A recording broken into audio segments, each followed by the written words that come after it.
ആർത്തലച്ചു പെയ്യുന്ന മഴയ്ക്കൊപ്പം ഗംഗാവലിയുടെ കുത്തൊഴുക്കും രക്ഷാദൗത്യത്തെ വല്ലാതെ ബുദ്ധിമുട്ടിലാക്കുന്നുണ്ട്.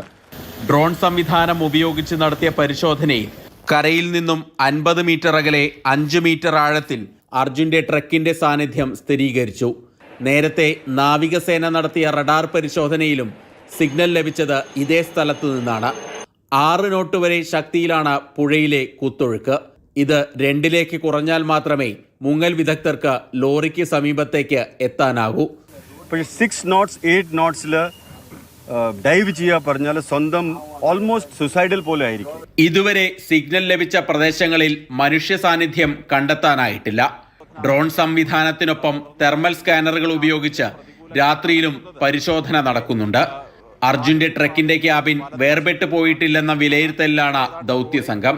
ഒരു റെയിലിംഗ് ഉണ്ട് along the road, safety railing. Second, ഒരു ടവർ ഉണ്ട് വെള്ളത്തിൽ വീണത്. തേർഡ്, നമ്മുടെ മെർസിഡീസ് ബെൻസ്, അർജുൻ്റെ മെർസിഡീസ് ബെൻസ്. ഇപ്പോഴും കാണാത്ത ഒരു ക്യാബിൻ, ടാങ്കറിന്റെ ക്യാബിൻ. ഈ 4 ഐറ്റംസ് മിസ്സിംഗ് ആണ്. നിലവിൽ ഒഴുക്കിന്റെ ഗതി തിരിച്ചുവിടാനുള്ള ശ്രമങ്ങളാണ് രാപ്പകൽ ഭേദമില്ലാതെ കൂറ്റൻ മണ്ണുമാന്തി യന്ത്രങ്ങൾ ഉപയോഗിച്ച് നടത്തുന്നത്. പുഴയിൽ ആദ്യം തന്നെ തിരച്ചിൽ നടത്തിയിരുന്നെങ്കിൽ രക്ഷാദൗത്യം നേരത്തെ അവസാനിപ്പിക്കാമായിരുന്നുവെന്ന പ്രതികരണമാണ് കാർവാർ MLA നടത്തുന്നത്.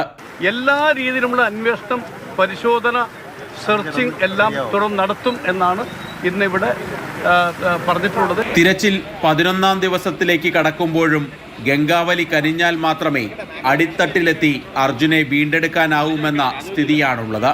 Team Mathrubhumi news, Ankola.